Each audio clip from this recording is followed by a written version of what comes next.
ಎಲ್ರಿಗೂ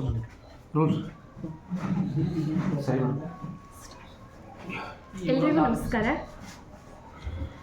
ರಾಷ್ಟ್ರೋತ್ಥಾನ ಗ್ರಾಮೀಣ ಅಭಿವೃದ್ಧಿ ಶಿಕ್ಷಣ ಸಂಸ್ಥೆ ಅವರ್ಕೋಡ್ ಹಾಗೂ ರಾಷ್ಟ್ರೋತ್ಥಾನ ಕನ್ನಡ ಹಾಗೂ ಕಿರಿಯ ಹಾಗೂ ಹಿರಿಯ ಪ್ರಾಥಮಿಕ ಶಾಲೆ ಅವರ್ಕೋಡ್ ತೋಟ, ಈ ಒಂದು ಸಂಸ್ಥೆಯಲ್ಲಿ ನಾವು ಇದೇ ತಿಂಗಳ ಫೆಬ್ರವರಿ 25 ಮತ್ತು 26ನೇ ತಾರೀಕಿನಂದು ದಶಮಾನೋತ್ಸವ ಸಂಭ್ರಮಾಚರಣೆ ಹಾಗೂ ವಾರ್ಷಿಕ ಸ್ನೇಹ ಸಮ್ಮೇಳನ ಕಾರ್ಯಕ್ರಮವನ್ನು ಹಮ್ಮಿಕೊಳ್ತಾ ಇದ್ದೀವಿ.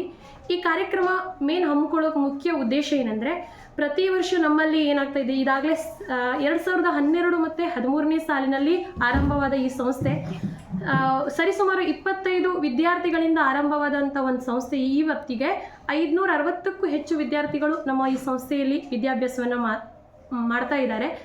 ಜೊತೆಗೆ ಈ ವಿದ್ಯಾಭ್ಯಾಸ ಮಾಡುವಂತಹ ಸಂಸ್ಥೆಯಲ್ಲಿ ಇದರ ನಾವು ಮುಖ್ಯ ಉದ್ದೇಶ ಏನಾಗಿತ್ತಂದರೆ, ರಾಷ್ಟ್ರೋತ್ಥಾನ ಗ್ರಾಮೀಣ ಅಭಿವೃದ್ಧಿ ಶಿಕ್ಷಣ ಸಂಸ್ಥೆ ಅಂದರೆ ಗ್ರಾಮೀಣ ಮಟ್ಟದಲ್ಲಿರುವಂತಹ ವಿದ್ಯಾರ್ಥಿಗಳಿಗೆ, ಈಗ ಉದಾಹರಣೆಗೆ ದೊಡ್ಡ ದೊಡ್ಡ ಸ್ಕೂಲ್ಗಳಲ್ಲಿ ಹೋಗಿ ಕಲಿಯೋಕ್ಕೆ ಸಾಧ್ಯ ಆಗಲ್ಲ, ಅಂತಹ ಬಡತನ ರೇಖೆಗಿಂತ ಕೆಳಗಿರುವಂತಹ ವಿದ್ಯಾರ್ಥಿಗಳಿಗೆ ನಮ್ಮ ಶಾಲೆಯಲ್ಲಿ ಅವರು ಕೂಡ ಒಂದು ಒಳ್ಳೆಯ ಉತ್ತಮ ಶಿಕ್ಷಣವನ್ನು ಪಡೆಯುವುದಕ್ಕೋಸ್ಕರ 25 ವಿದ್ಯಾರ್ಥಿಗಳಿಗೆ ನಾವು ಉಚಿತ ಶಿಕ್ಷಣವನ್ನು ನೀಡ್ತಾ ಇದ್ದೇವೆ.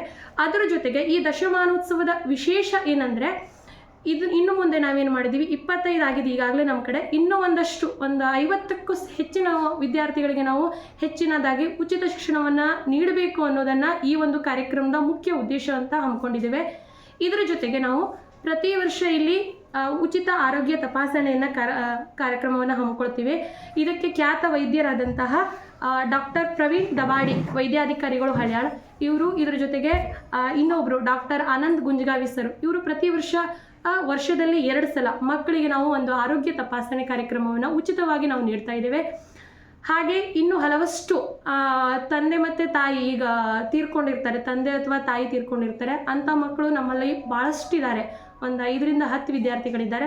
ಅವರಿಗೂ ಕೂಡ ಒಳ್ಳೆಯ ಒಂದು ಶಿಕ್ಷಣವನ್ನು ನಾವು ಉಚಿತವಾಗಿ ನೀಡಿ ಅವರಿಗೆ ಊಟ ಆಗಲಿ, ವಸತಿ ವ್ಯವಸ್ಥೆ ಆಗಲಿ, ಆಮೇಲೆ ಪಠ್ಯ ಪುಸ್ತಕ, ಒಟ್ಟಾರೆಯಾಗಿ ಮೂಲಭೂತ ಎಲ್ಲ ಸೌಕರ್ಯಗಳನ್ನು ನೀಡಿ ಒಂದು ಉತ್ತಮ ಶಿಕ್ಷಣ ಸಂಸ್ಕಾರವನ್ನು ನಾವು ಇವತ್ತಿನವರೆಗೆ ನೀಡ್ತಾ ಇದ್ದೇವೆ. ಈ ಒಂದು ವಿಜೃಂಭಣೆಯನ್ನು ನಾವು ಆಚರಿಸೋಕ್ಕೋಸ್ಕರ ಒಂದಷ್ಟು ಗಣ್ಯಮಾನ್ಯರನ್ನು ಆ ಕಾರ್ಯಕ್ರಮದಲ್ಲಿ ಆಹ್ವಾನಿಸಿ ದಿವ್ಯ ಸಾನ್ನಿಧ್ಯವನ್ನು, ಉದಾಹರಣೆಗೆ ಪರಮ ಪೂಜ್ಯ ಶ್ರೀ ಅಭಿನವ ಮಂಜುನಾಥ್ ಮಹಾಸ್ವಾಮಿಗಳು ಈ ಕಾರ್ಯಕ್ರಮಕ್ಕೆ ಆಗಮಿಸ್ತಾ ಇದ್ದಾರೆ. ಅದರ ಜೊತೆಗೆ ಸಾನ್ನಿಧ್ಯವನ್ನು ವಹಿಸಿ ಪರಮ ಪೂಜ್ಯ ಶ್ರೀ ಗುರುಸಿದ್ದೇಶ್ವರ ಮಹಾಸ್ವಾಮಿಗಳು ಕೂಡ ಈ ಕಾರ್ಯಕ್ರಮಕ್ಕೆ ಬರ್ತಾ ಇದ್ದಾರೆ. ಜೊತೆಗೆ 26ನೇ ತಾರೀಕಿನಂದು ನಮ್ಮ